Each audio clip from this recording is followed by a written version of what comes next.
Yo, what's happening? Smoking with Too Tall, sitting next to me. Introduce yourself and drop your socials. Yes, sir. Yes, sir. It's Biff the Don, aka Biff Chamberlain, aka Biff Corleone. You already know where to find me at Biff the Don, BIFFDADON. Okay, and you recently dropped a album in 2025 called MVP The Dawn. Yes, sir. It seems to kind of follow the same like theme as the previous album, Rookie of the Year. Yep. So tell me a little bit about the difference between the two albums and like your thought process going into this new album. Yeah. So the first one, Rookie of the Year, I really had the concept from, just having the feeling of always being like overlooked in my city naturally, because, I don't really like tie in with most other people. I'm kind of like I grew up a little bit like, what's the word I'm looking for? Not inclusive. What's the word I'm looking for here? I can't think of it. But I pretty much grew up, you know what I mean, being like kind of to myself a lot. So Okay, like that's like still a secluded. lot how I am now. You feel me? And Rookie of the Year was really one of those things to where it's like I was accomplishing things or doing things on my own to where I feel like, I finally got the start was starting to get the recognition, at least locally within my city. So that's why that first tape was really like that Rookie of the Year moment, because it was like, regardless of being overlooked, you know what I mean? Like I was doing so much at that time where it's like you had to acknowledge it somewhat, at least within the city.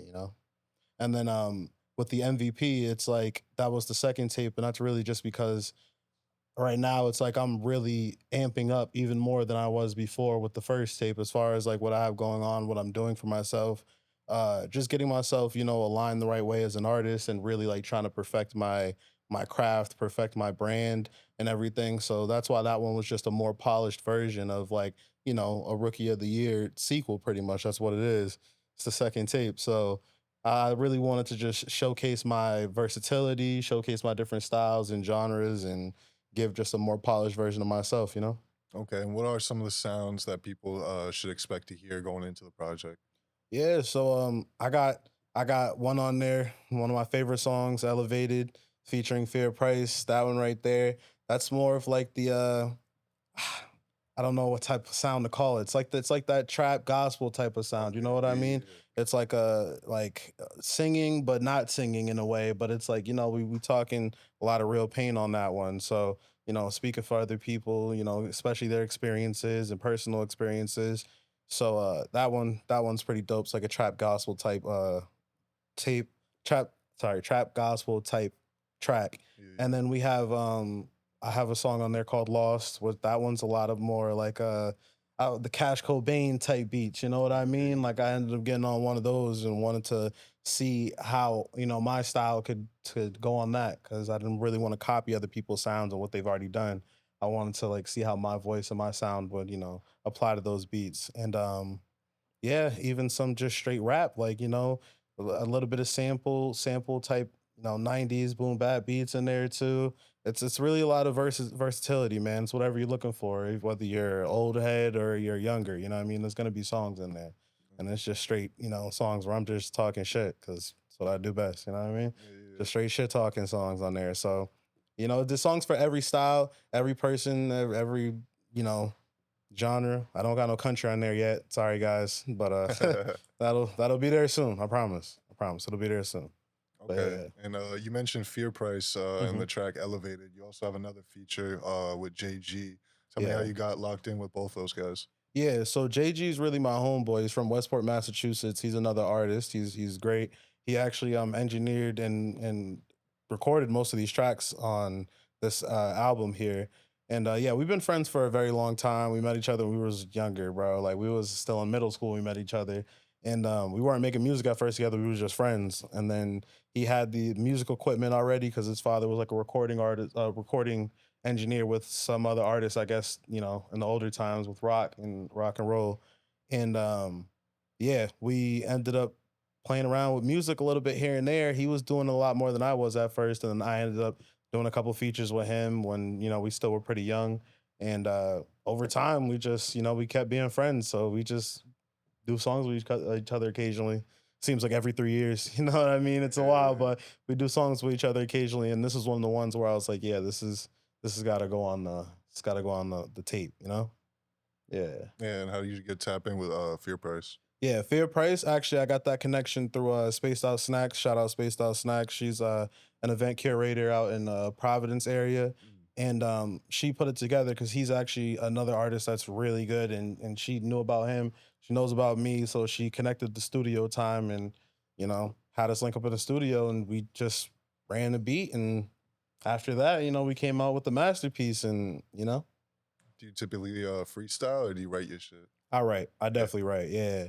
Whether I write, whether I write there or I write at home and then come with a verse already. But yeah, I usually write before I get to the studio. Yeah. Yeah. What's up? Uh, Oh, he said hot. yeah. Yeah.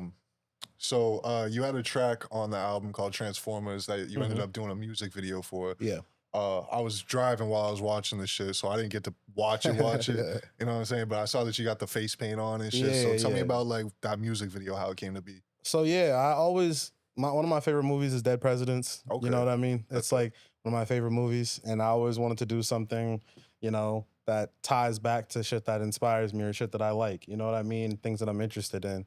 So like you're gonna see a lot more, especially when I do more music videos. It's gonna be a lot more themes and cinematic themes, callbacks to other movies and shit. Cause I'm really like a cinema person. Like I love movies. So like that's where I really got the inspiration for like the face paint and everything, as far as like, looking like the Dead President's characters. Um as far as everything else, I don't know. It was really more of a run and gun video, but like ideas was like we had some sort of plan, but it was like ideas was changing as we were doing it. Right, You know how it right. is. It's like one of those Yeah. things where it's like you pull up and it's like, okay, nah, maybe instead of doing that, we're gonna do this instead. So it was really just more like a lot of thinking in the moment, a lot of spontaneous ideas that came about, and convincing my friends to fucking paint their faces. Yeah, yeah. Yeah. Yeah, that was the hardest part, guys. I had to convince everybody to put face paint on and shit. Yeah, that was the best part. But Yeah. yeah, So who are some of your favorite movie directors then? Steven Spielberg is definitely one of the tops. Um, Francis Coppola, Martin Scorsese, huh? Yeah, Francis Ford Coppola. My bad, guys. Yeah, You I'm straight. glad someone corrected me though. Yeah, no, it's true though. I gotta say the right name. It's respect. But yeah, Martin Scorsese. Yeah, surprisingly weird enough, I like M Night Shyamalan movies. Don't judge me. Okay. They're just. What's your It's. favorite M Night? I don't think I have a favorite, bro. They're all like. The thing about me is I enjoy bad movies, so it's like I think watching bad movies is so funny to me. So it's like Yeah. I genuinely cherish like bad movies. What's Like your I favorite like bad movie? my favorite bad movie of like all time. Yeah. Or name a couple, like top 3. Okay, I'll name some recent ones that I've watched that are like Alright, terrible, but I like them. Yeah. Death of a Unicorn. It's a new movie that just came out. That shit was terrible, yo. But like it's like one of the movies that like comes and goes. Like if you didn't see a trailer when they aired it one time on TV, you would have never found it, bro. I go to the movies randomly, so that was one of the ones I was like, yeah, that shit was trash. Yeah, it was terrible, yeah. Let me think of another one. This is one of my favorites, but I think the movie is actually trash. Like when it comes to like storylines and all that shit. The Expendables, Mm. all 3 of them. I love it though. It's like action movie. It's like mindless action movie. You know what I mean? You gotta turn your brain off and you just watch people blow each other up and shit. It's like, yeah, it's cool, but it's just kind of stupid. Last one I'd say is probably like Zombieland. Oh yeah. Zombieland. I like that movie. I don't know why. I can rewatch it like over and over again, but I like Zombieland. Nah, that one's It's fun. trash though, but It is. it's It is, like for sure. it's an enjoyable watch, bro. It's stupid shit. So like, yeah, Alright, that's my type of shit. What about like movies that are actually good that you fuck with? Like your Um, actual favorites? Recently, I've been on straight crime movies. You know what I Okay. mean? Mafia movies, crime movies, all types of crazy shit. Like recently, I'm young, so like there's a lot of movies I miss. Yeah. During I wasn't there for. You know what I mean? I just watched American Gangster for the first time, bro. Like recently, you know what I mean? That's fucking old. Like you know what I mean? That was one of my favorites. I felt like every scene I was just like, bro, this is the coolest shit in the world. Like, what the fuck? Yeah, I'm like, this is the coolest shit in the world, bro. Hoodlum is another one. It's another good one. That's about Bumpy Johnson. It's an older movie. And I want to pick a different genre because I don't want to do just crime. Like recently. Let's say horror. Horror is like my second favorite Okay, genre. yeah. So it's like recently. Oh, Talk to Me. Have you Talk watched to me. that one? I've heard of it. I haven't seen it though. That's a crazy ass movie, yo. It was made by like these two brothers that are like YouTubers, like Rocka Rocka. They used to make like a whole bunch of wild shit back in the day, but they made a horror movie together, and that shit is yeah, bro. That was the first horror movie in a few years. I feel like that got me like a little bit like, damn, what the Oh, that's one fuck? with the hand, yo. Yeah, I where have you seen took this. Matter of that fact, shit's crazy, yeah, yo. Like yeah. they Especially went that. wild in that movie, bro. Like they was doing a whole bunch of crazy shit, bro. Like they usually don't have child violence in the movie. That one, they was like, fuck it, Yeah, bro. yo. Beat that little nigga's ass. Like, yo, Straight they up. was going They crazy, was bro. brutal to that Yo, kid. brutal, bro. That kid got it the worst out of everybody in the movie, bro. That kid must have been traumatized after fact. I don't know. Maybe I think he was enjoying it, bro. He probably was like, this gotta be like, cause it's always that level of like, they're behind the scenes, so they know they're doing some Oh crazy yeah, yeah, shit. for So they're like, sure. oh, this is funny, but it wasn't funny to us if you're watching it. Like that shit was crazy, bro. Disturbing. All Yeah. right, yo, and I peeped that you had on the way. I was listening to a song called 21 Questions. Yeah. In parentheses, it says Dawn mixed. So, like, did Yeah. you mix that yourself or Nah, it's like? a remix. You know Oh, what I okay, mean? yeah, yeah, Yeah, yeah. it's a remix. What It's a made you want to 50 sample that? Cent. I don't know. I just honestly, it's one of those songs where it's like I have so many songs that I listen to like that are like older songs. I'm like, I want to do this beat one day. And it's Yeah, just like I came across uh a producer who actually made like a sample that was pretty close to the original. And I was like, I'll just do, my version of it on this right here. And I wrote to it. I didn't really have any intentions on doing anything with it, to be honest with you, because sometimes I write and I'm like, if I finish this, I do. If I don't, but then that one just kept flowing to the point where there's three verses on that shit, and I don't have three verses on any other song, but it was just naturally flowing at the time, so I just I yeah, let it rock, and yeah, hell yeah, yeah. And your most streamed song on Spotify, or the most popular one, is Honey Pack, and you did a club performance video.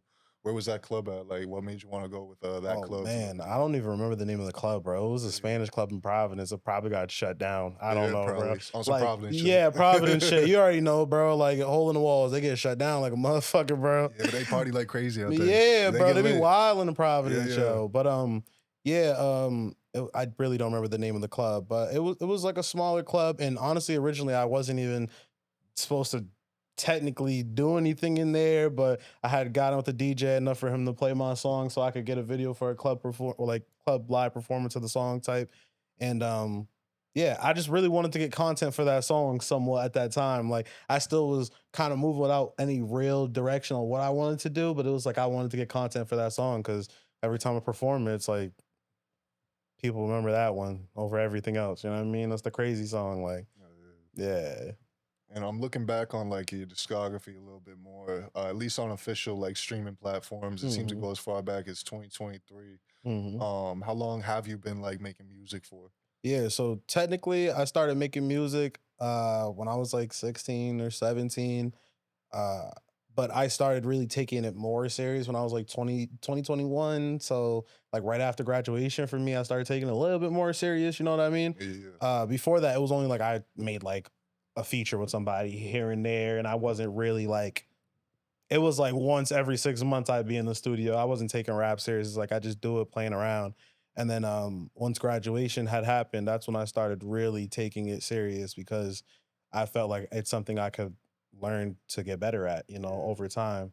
So like yeah, pretty much like 2020, 2021 from on is when I've been releasing music. And at first I was doing it just YouTube and SoundCloud. So it's like I didn't know about United Masters, DistroKid, none of that, Right, or right. even ASCAP or whatever. Like it's a whole bunch of shit I didn't know about. So yeah, at first it was just the basics, SoundCloud rap and shit, and I was doing pretty decent over there, and then I learned that it's like okay, there's streaming platforms that I could really use, or distributing platforms I could use, and actually get it on real streaming platforms. So yeah. Yeah, and I peeped one of the first projects in 2023 was The Artist. What made Mhm. you want to call it that? And Yeah, I felt like it was short. I had 4 songs on there, and for me at the time, like I felt like I was doing a whole bunch of like rapping. So there's a few songs on there that are just like a lot more of the melodic, you know what I mean, or like singing slash melodic. And I wanted to really just showcase different side of me. You know what I mean? I wanted to showcase something that people haven't seen already or haven't heard already, so they can know that it's not just rapping I'm able to do. I'm able to do multiple sounds. Like, you know what I mean? Like almost like don't limit me. I'm Right, an artist, not a rapper. right, You know? right. That's when people ask me, like, you rap? I'm like, I'm an artist. I don't really say I'm a rapper, you know? Yeah. So what kind of vibes do you enjoy to make the most? The Yeah, singing R&B type, you know what I mean? Those are like my favorite to make because I feel like I have a lot more freedom, you know what I mean, when it comes to laying down the vocals and being able to do layers and layers and layers and then picking out what I want to keep in, what I want to take out and harmonizing. Like all that is enjoyable to me. I feel like with rap it's a little bit more restrained, it's a little bit more structured, but when you're able to sing it's like really can like it's like going with the flow for real, like going with the vibe. You don't have to repeat it the same way you did it the first time, you know what I mean? right, right, right. Yeah. And I'm looking at the Rookie of the Year album. You only had one feature on that, and that was with Mhm. Jay Almighty. How'd you guys Yeah. get locked in? Yeah, that's another childhood best friend. I actually knew him since third grade. Like he's from Fall River originally, but he ended up moving out to North Carolina. But yeah, that's still my homeboy. Actually, I just did his Song Wars on his Twitch live stream. He's pretty dope, man. Jay Almighty. Yeah, he still raps occasionally. He doesn't really drop music as much. He's definitely heavily into streaming now. Yeah, But yeah, we were locked in and he actually was visiting from North Carolina at the time and we ended up going to the studio together at JG's studio because that's our mutual friend. And yeah, we ended up creating that song, and I wasn't sure what I wanted to do with it at first, and then I ended up feeling like that should be the feature I have on the on the tape because I really don't do a lot of features. I'm just starting to get into features now because I'm really meeting a lot of artists that I like really like resonate with or either like I their music resonates with me. yeah, You know? yeah. Yeah. And so, what's your favorite song that you've made and released? Mm, I know it's a hard question, but damn.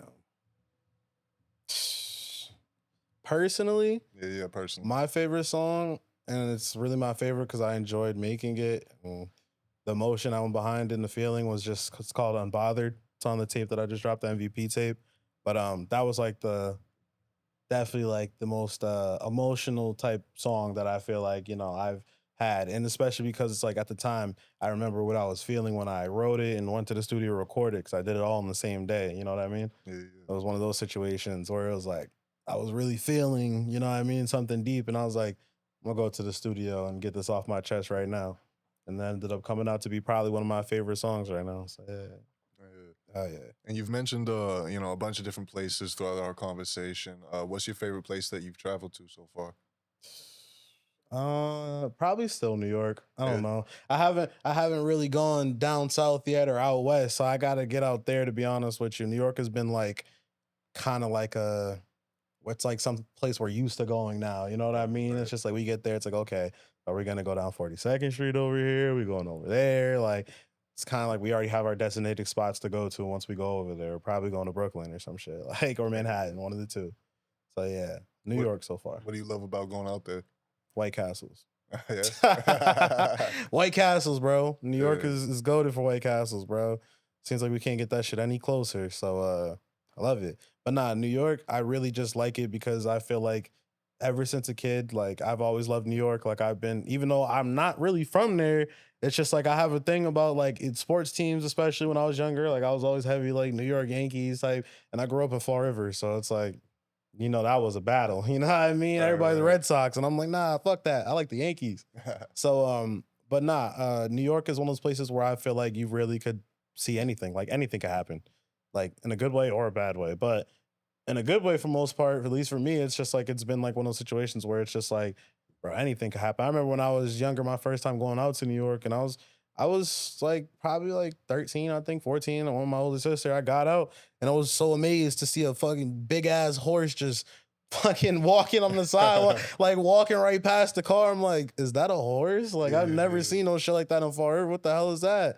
It's like, yeah, bro. It's one of those places where I feel you can see anything. Yeah. It's a funny place too. Very right. funny place. People are funny in a good way over there, you know? What other Yeah. food do you fuck with? You mentioned White Castle. Like, what's your favorite foods? Chopped cheeses, bro. Yeah, Yeah, chopped cheese fiend, bro. Yeah, that's me right there. Yeah, I ain't gonna lie, chopped cheese is my shit, yo. And Chinese food, Chinese food. I'm not picky at all, yo. I'm serious. Chinese food is like the number one go to though. But the wilder the Chinese restaurant looks, the better the food is. That's for sure. That's a fact, It though. gotta look like a hole in the wall, bro. It gotta look like it's shut down in there or shut down from the outside before I walk in. Like yeah, bro. That's how I know the shit's fire. But yeah, that's like my favorite shit, bro. Yeah, and I'm seeing a picture on your not your Snapchat, your Instagram. Hmm. You got a picture with Ghostface Killer and Jizza. How'd that Yeah. happen? So that happened actually at a House of Blues concert that they ended up happening. It was Ghostface, Jizza, and Raekwon that were headlining the show. Oh, that's fine. And yeah, they had Capadonna was also there too. And we had a connection through somebody who knew Wu-Tang, you know what I mean, or had some sort of connection to Wu-Tang at one point at least, enough to get us in the door. You know what Yeah, I yeah, mean? yeah. So we ended up going to House of Blues, hit the side entrance, like, we were supposed to be there, got our way through, yo. We was in the backstage chilling, and we ended up just having to introduce ourselves and meet everybody one by one pretty much. And we really got the closest with Capadonna out of all of them because he really took a liking, especially me and my boy that was with us, DCMO Low. So he took a liking to us, and he really, we actually got invited to be around a little bit more than just, meeting him that first time. But yeah, it was pretty fire, bro. It was a House of Blues concert. That shit was sold out. Yeah. Fucking, it was backstage. It was Ghostface there, Raekwon, bro, Jizza. They had Old Dirty Bastard's brother, who was actually a leader of a band that tours with Jizza too. Oh, that's fire. Yeah, it was dope, bro. It was like really fire being backstage and having that experience. And then we ended up going. Nah, we didn't go to the Wu-Tang studio that day. I lied. That was the other day. But yeah, we've had a decent amount of connection. It's been a dope experience though, definitely. Just knowing people. You know what I mean? Yeah. It's fire. And earlier, you said you call yourself an artist. Is there any other kind of creative endeavors that you want to explore in the future, like throughout your Yeah. career? Yeah, definitely. I want to get into acting eventually. You know what I mean? I definitely would be down to go to school for shit like that. Like I like just media in general. Like I like, being on TV or, being on camera, whatever it is. But I definitely want to get into acting specifically. Like that's something I picture myself in later and, later on down the line Yeah, type shit. Maybe like if I could get famous within these 5 years, you know what I mean? I'll go into acting right after that. I'll get to the height of being rich and I'm good. I'll go right into acting after that. You know what I mean? okay. Yeah. So let's assume those 5 years go exactly like God was looking out, whatever, Yeah, whatever. yeah, Everything happened yeah. exactly how it should have, right? Let's say 10 years. Where do you see yourself? Like, what do you want to have accomplished? I definitely want to accomplish at least like 3 classic albums, like classics, like undeniable classics, like something that people are gonna bring up, like timeless classics. You know what I mean? Shit that people are gonna be like, nah, bro, you could say that song's whack from 2048, but you ain't heard this album from 20, you know what I mean? 28, Yeah. like, yeah, fuck y'all. Like, I want like 3 of those, you know what I mean? I need like classic timeless albums. And then I want to star in some classic movies, timeless movies, shit that's like instant classics, man. I want to be a part of like real, real fire cinematography and be a part of something great like that. So, yeah. All right. So, what do you love and what do you hate about what you do? I love the fact that I get to express myself, my feelings, because I'm really like a quiet person outside of, obviously doing interviews. I have to talk here. But outside of that, a lot of people who don't know me personally will tell you, like, oh, nah, he don't really be fucking with niggas. Like, and it's not like that. It's really just I'm quiet. You know what I mean? I'm not Yeah. shy. It's just that there's so much that goes on in my mind. But in my music, I get to express that. I get to actually lay that out and people get to either feel that emotion or just hear me actually, laying out that emotion for them on the track. So that's like the best part of it is just getting that out, you know what I mean, out of my heart. So I don't have to harp on those feelings. Worst part about it probably is just all the politics that come with music. Mm. I don't deal with those, you know what I mean? It's just it's annoying, having to do the whole this person doesn't fuck with that person fuck with this person, and I don't really believe in that because Yeah. that's why, like I say, bro, I stick to myself because regardless, it's like you can't ever be like, oh nah, he's on his team. It's like, nah, he's not on anybody's team, bro. He moves by himself. He is his own team. You know what I mean? Like it's one of those things I don't like dealing with politics. It's probably the worst part about music, especially local politics. Yeah. It's bad. But there's politics all the way up into the industry. I promise you. Like even once you get around celebrities and you be around them in other environments outside of just a show or outside of just a shoot where there's a whole bunch of people there and you're there for real conversations. There's a lot of politics, so it doesn't end. But it's one part of rap I really don't like, dealing with. Sucks. But Yeah. And we was talking downstairs a little bit about smoking and shit. yeah. What's your favorite strain? Right now, Yeah. I came across something recently that was like, this is a dope strain, Meyer Hashki. I just gotta shout that out. Was like I said, I'm big into the crime movies right now, so that was a dope, a dope strain. But lemon cherry gelato, just the basic, but nothing added extra, no sprayed pack, bro. Like just the basic. That's like my favorite taste right there. It's like, and then there's a whole bunch of other weeds that have a gelato taste or lemon cherry gelato taste to it, but it's like the original, just no spray pack, just a lemon cherry gelato, bro. Basic. I asked for basic. That's all I asked for. But yet, Massachusetts, you bring me none. You bring me none. I need non-sprayed lemon cherry gelato, bro. Straight grown, like. But yeah, that's my favorite right now. Yeah. All right, yo. So it's been an episode of Smoking with Too Tall. Drop your socials one more time. Thank you for coming out here. It's your boy Biff the Don. You can find me on Instagram, Facebook, Snapchat, everything at BIFFDADON, yo. It's your boy Biff the Don, smoking with Too Tall, man. All right, I'm Too Tall to Prodigy. We just dropped a song, Ted Bundy. Go stream that. And yeah, y'all uplift yourself.